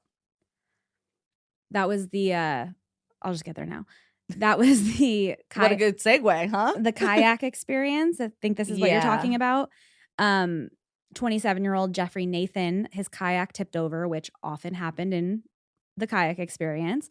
So he had to get out of his kayak to kind of turn it over so he could get back in. But he stepped on a grate, and the grate was exposing a live wire, and he got electrocuted. Yes, that's what I was thinking of, yeah. So that ride did get shut down immediately, but of course, the park remained open. Yeah, why not? Why not? There was also the Tarzan swing, which is exactly what it sounds like. You would swing on a rope and you would drop or crash down into the water below. And if you didn't let go at the exact right time, there was always the chance that you would fall onto some rocks. But if you did happen to let go at the perfect time and you would fall into the middle of the water, you would immediately be hit with freezing cold water because this was the natural spring water. This is what the part I was talking about. It's the natural spring. And like people were like having heart attacks because it would be so shocking. Yep. To their Someone system. had a heart attack and died after falling into the water. Yep. And still, the park remained open. There has to be a certain point where you're like, well, I guess this is just part of the experience. I think that is what was happening. And so many people were still coming. Yeah, to they the all park. Knew, I'm assuming. They did. That's the issue. Yeah. There was also bumper boats, which obviously the teenagers would love to be reckless on, and they would aggressively bump into each other, which is the whole point of a bumper boat. Yeah. But the really bad part about this was that the boats were always leaking gasoline into the water. Perfect. And because of this, the water was filled with dead fish. So it just smelled disgusting and rancid. I'm sure that was great on a hot day. Mm-hmm. And if riders were splashed with water, they would sometimes suffer chemical burns because the water was filled with gasoline. Yeah. Also, the boats were so small. So if you were super tall, like your husband, your legs would hang off the sides. And then when someone rammed into you, they would get smashed. Oh, yeah. That makes sense. Right. Yeah. Then you have the super speed boats, which was another one. It was set up in a small pond. This pond was infested by 4-foot snakes. Perfect. So that was also really good. Why not? Don't fall overboard into that. And aside from the Cannonball Loop, which, was one of the most talked about rides at the park, another one that is extremely famous was the Alpine Slide. And this was in the Alpine Center of the park. So this ride was a 2,700-foot downhill track that was built into the side of a mountain. You had to take a chairlift up to the top of the mountain because, like I said, in the winter, this is a ski resort. Yeah. So they still had the chairlifts operating. And this was also really great because the kids that were on the chairlifts going up, they would often like spit and throw things down at the people that were on the slide, and they would try to knock them off. Okay, well, that's user error. Yeah, That's yeah, just yeah. kids being shitty. Yeah, but I feel like this was also Eugene's, like, what he set up for the park. Like, he was like, yeah, just be crazy and do whatever the fuck you want. It was You know the what I mean? culture of the park. Yeah, like he made it this way. You know what I Yeah. mean? So once you would get to the top, you would get into a small sled that had wheels on it, and it would just, like, they would just push you down this track that was made of concrete and fiberglass. It had no walls or padding to prevent people from flipping off the sled or having the sled go up over the sides. But there was a lever on the sled that you could use to control it, but it only had two functions. So either you could go faster or you could stop. Yeah. And that was pretty much it. So the rider was able to navigate how they wanted to go down this. There was obviously no straps or anything to hold you into place, and there was no tracks for the wheels to go in. So it was literally like if you're sitting on a skateboard and going down a hill. Okay. So this is a photo of the, Throw it at me. so this is what it looked like. Yeah. Okay. I've been down like stuff similar to that for sure. Yeah. They actually do still have things similar to this in other places. But I think the walls are just a little higher. Well, there's one in Big Bear, but it's on like a track. Yeah. Like there would be like the wheels would go into something. Yes, that's what I'm saying. It's like Yeah, a track yeah. instead of just like free. This free is like sliding. a free slide. Yeah. Because that's the cheaper way to do it, is to not have a track. Yeah. And because of this, there was obviously a fatality with the Alpine slide. In 1980, 19-year-old George Larson was sliding down, and the brake on his lever wasn't working. So when he was going down the hillside, his sled went up over like the wall of the track, I guess, Mhm. and flipped down onto the rocks, where he hit his head on a rock and he died a few days later. Ugh. Yeah. Action Park claimed that the Alpine slide wasn't responsible for George's death. It was actually the rock that killed him. Okay. And they said, well, that could have happened anywhere. So the ride had nothing to do with it. It was the fact that he hit his head on a rock. Well, yeah. That's why he died. Okay. Like, sorry. You are the inciting incident They're literally from saying, start like, to finish. well, if he was just doing anything else and he hit his head on a rock. Yeah, but he wasn't. Yeah. He was on your fucking crazy ass ride. Yeah. Like, what are you talking about? Yeah, that's crazy. They also lied and said that George worked at Action Park. And they said, oh, interesting. oh, yeah. So they're liars. So they said George worked there. They said he was going down the slide after hours, in the dark and in the rain. Which was not true. None of this is true. But they said that's why they didn't report his death to the state, which I guess you're not. I didn't understand this. Maybe you have more insight. You weren't required to do that if someone was like your employee and doing something after hours. So like they didn't have to call it like a workplace death because he technically died off the clock or whatever. Yeah, like but they he didn't didn't have even to actually even work there. Report it to the state or something. Okay, interesting. Lawyers, Stephanie. Yeah, so I didn't really quite understand that part. And this was also the Stephanie, 80s. this is your home state too. I know, really. I bet Stephanie's been here. Stephanie's gonna fucking Let me know. I expect an email, Stephanie. But anyway, regardless, none of this was true. He was not employed by Action Park. The incident occurred during normal business hours in the middle of the day. It was not raining, and his mom was the one that gave him the money for the ticket to the park that day. So he was a normal patron. Okay. After George's death, and a ton of other lawsuits, obviously from injuries, this is when it was discovered that Eugene Mulvihill, who was the owner of Action Park, didn't have liability insurance. Mm. He actually had fake insurance that he created from a fake insurance company that was based out of the Cayman Islands. And he also falsified a bunch of documents that didn't even look remotely real. Yeah. So instead of settling the lawsuits out of court, Gene just aggressively fought them. He dragged them out so much, and he tried to make it so miserable and so painful for these people that they basically were forced to give up and like they couldn't afford the legal fees anymore. So they were just like, okay, Yeah. like we have no choice but to just stop doing this. Definitely a legal strategy. He also argued that the philosophy of the park was that the guests were entirely responsible for their own safety and they knew the risks of getting into one of these rides. Okay, but it's not like, here's the thing. There's like certain situations where I understand that, like if it's somewhere where you're going like rock climbing or you know what I mean? But Mhm. like a water slide, you would expect to be engineered in a way where it should be safe. Any amusement park or water park you go to, Yeah. you would think, right? Like, Yeah. no, these people created this. Someone's coming in and checking for this. Like even in Roller Coaster Tycoon, Yeah. you know, you have the handyman coming in and making sure everything's safe. Exactly. I did that. Yeah. I made sure I had handymen on the clock. Exactly. Come on. It's worth the price of admission, okay? It is. Yeah. So Gene, he did plead guilty to 5 accounts of fraud in 1985, but the park stayed open until 1996. And during those years, you know, obviously just more insane shit kept happening. The local hospital said they were getting so many 911 calls for ambulances that they had to buy more, literally just to make sure they had enough to go around on an average day because of Action Park. Well, what's insane to me is like, yes, I believe that the onus of this is like on the owner and the person running it or whatever. People are so fucking stupid. And Bitch, that's the time that I need to loved remember. them. These are kids going. They're teenagers. Yeah. Like we all know what it was like to be a teenager. No, but I also am like adults letting their children go there. You know Yeah. what I mean? Like, I don't know. I feel like, I mean, maybe I'm wrong. I could be wrong because I'm naive sometimes. I'm feeling like maybe the parents didn't quite know the gravity of what. No, the parents should know more than the kids. Sorry, you would think. You should be like reading a newspaper. I don't know. One step at a time, baby girl. One you step know? at a time. There were also a bunch of like different go-kart type rides in Motor World. And this was fun because it was right next to an overpass for Route 94, which was obviously a freeway or highway. And sometimes the carts would veer off onto the overpass and then they would just be driving on the freeway. Sure, why not? Why would that not just be like, a thing that's why able to happen? Not.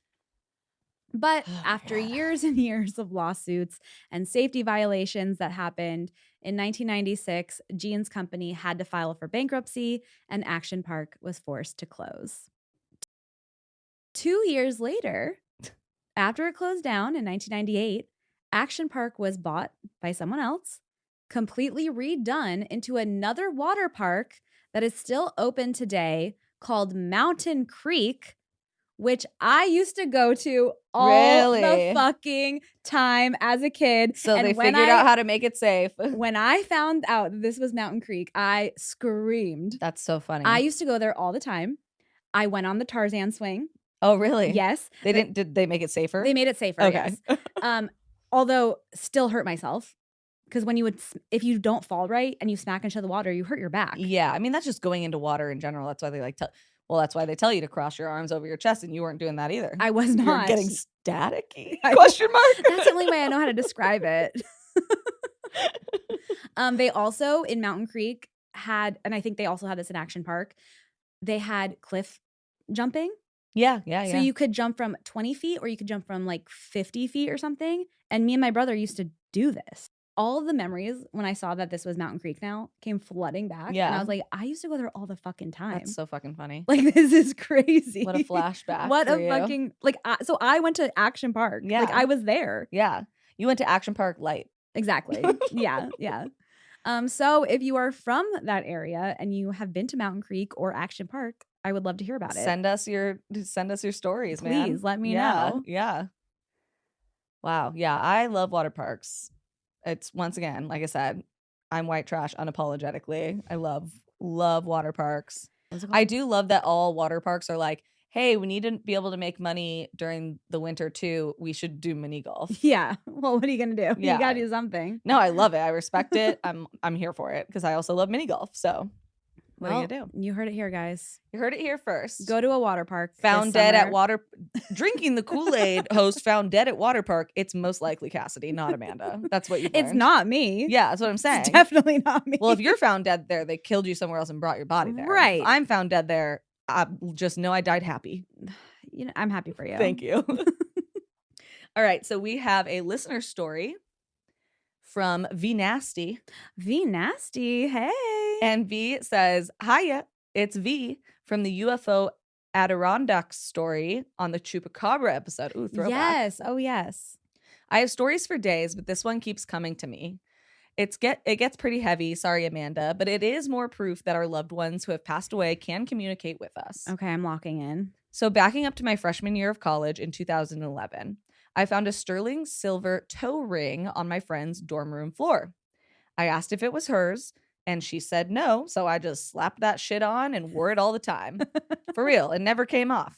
This is the most 2011 thing I've ever heard. Fast forward about 4 years, I'm still wearing it, and I am now 9 months pregnant. I'm about to have my daughter in Wait, you're wearing it for 4 years straight? That's what toe ring people do. That's crazy. You don't know about toe ring culture? I don't. That's what toe ring wearers do. Same with anklet wearers. I used to be an anklet wearer. Yeah, and did you ever take that shit off? No, because I would get the ones that it was like, when it falls off, your wish comes true. Remember that? No, that's what I'm saying. Like when you put on an anklet or a toe ring, you're like, this is now my personality. I wear this 24/7. I sleep in this. I swim in this. I do now everything. I kind of want to be an ankle person again. You Anklet can. person. Nobody's stopping you. God. Okay. And it's not going to fall off at the fucking water park. Anywho, in December of 2015, I'm 9 months pregnant, about to have my first daughter. The nurse tells me that I have to remove the toe ring. So for the first time, I took it off and I gave it to my boyfriend, who told me he would keep it safe. Our beautiful daughter is born happy and healthy, and we head home a few days later. Before I go upstairs to shower, when we first get home, I ask my boyfriend for my toe ring, which he hands to me. After getting out of the shower, I notice that the toe ring is not sitting on the bathroom counter where I left it, and I look everywhere for it with no luck. I was super bummed, and my boyfriend said, "Don't worry, babe, I'll find it for you." Well, 4 months go by and no toe ring. God. At this point, I've forgotten about it. And by now, with the sleepless nights and having a newborn, I'm pretty busy. Heavy part incoming. Sadly, on May 8th, 2016, on my very first Mother's Day, my daughter's father and my best friend passed away. Oh my God. He struggled with addiction, and it tragically won him over. To say I was lost is an understatement. I was 22 with a 4-month-old. I've never been so scared in my entire life. The night after he passed away, after I put our daughter back to bed, I was walking around aimlessly, just talking out loud to him and asking for a sign that he was okay. Oh my God. I got this weird urge to go down to our basement, which I never go down to. I walked around down there for a while and then decided to head back up. Something shiny caught my eye. On the corner of the stair under a pile of dirt was, yep, you guessed it, the toe ring. 4 months later, and 3 stories down from where I originally put it, I found the sign that I was asking for. My boyfriend always kept his promises, even from the other side. He kept his word that he would find the toe ring for me. I burst into tears and just kept saying thank you over and over again. It was exactly what I needed right then and there, and I knew that I would be strong enough to raise our daughter while also keeping some sort of relationship with him. 10 years later, and our daughter is a spunky, freckle-faced, kind-hearted 10-year-old who looks a lot like her dad. I'm 32 now, I'm healthy, oh so happy, and have done a lot of healing since then. I still receive signs from him and always remind our daughter that while he is gone, we don't have a physical connection. He is still around, and we do have a spiritual connection. I'm writing this 2 days before the 10-year anniversary of his passing. So I want to say, rest easy, Donato. We love you endlessly. Thank you for the best podcast I've ever come across. You guys get me through my hour-long commutes to work, and please remember that love transcends every realm and reality. So much love, V. Woo! Okay. V? I know you warned me, but I still wasn't They did ready. warn you. I still wasn't ready. They didn't warn me. What the fuck, V? You left me hanging. Well, I am so proud of you, first of all, for being so strong and raising this beautiful child to not resent their father from losing a battle to addiction, because addiction is a disease just like everything else. And for being so understanding and loving. I'm sure that was really hard, and you had to work through a lot of anger and resentment, and maybe you didn't, I don't know, but like I know I've known people that have been in this similar situation, and to find love at the end of that is just the best thing you can imagine. You're very strong and wonderful, and I'm so proud of you. Thank you for sending that in and having his legacy live on. And like, just, you know, it's that type of thing where it's like, how silly, just a toe ring, but it's not just a toe ring. No, everything's a little bit of something else. And you know what's crazy too is like when he said, you know, don't worry, I'll babe, I'll find it. He took that shit seriously. He said, life or death, I'm finding this fucking toe ring. No matter what, I'm gonna get that toe ring. Listen, I might have lost some battles in my life, but I'm finding this goddamn toe ring. And he did. And he fucking did. Oh God. Well, thank you, V, for sending that in. And just know that we're thinking of you. And I'm gonna guess you turned 33 this year. So already, and happy birthday. Yeah. Because I think we're the same age. We were probably born in the same year. It seems about right. Yeah. Well, if you have a listener story you would like to send in, you can do that at dtkpod.com/contact. You can also contact us at drinkthekoolaidpod.com. We also are going to we have our link on the website, and I think you should probably just save it on the Instagram stories for people to be able to send us voice memos or whatever. Oh yeah, we got to put the link up on the website. I'll do that this week. So that'll be on the website, so you guys can also do basically like voicemails, I would call them, I guess. Yeah, like voice memos or whatever. To send those in for listener stories and other things like that. If you don't know what we're talking about, make sure you listen to our episode of Things Are Getting Weird, which we took listener calls about their hottest hot takes. That's right. Yes. And be on the Instagram, because you never know when we're asking you guys questions for stuff. That's or so we need true. something sent in. If you're not, we do a lot of interactive stuff on the Instagram, especially. So make sure you are on there. That is Drinking the Kool-Aid Pod, right? Drinking the Kool-Aid Pod. Drinking the Kool-Aid Pod. It is. Drink the Kool-Aid is our email. Yeah. Okay. Well, either way, it's all at dtkpod.com, and it will be in the description of this episode. Thank you guys so much for listening. And most importantly, make sure you keep that front door locked. Make sure you keep your mind open. And keep drinking the Kool-Aid.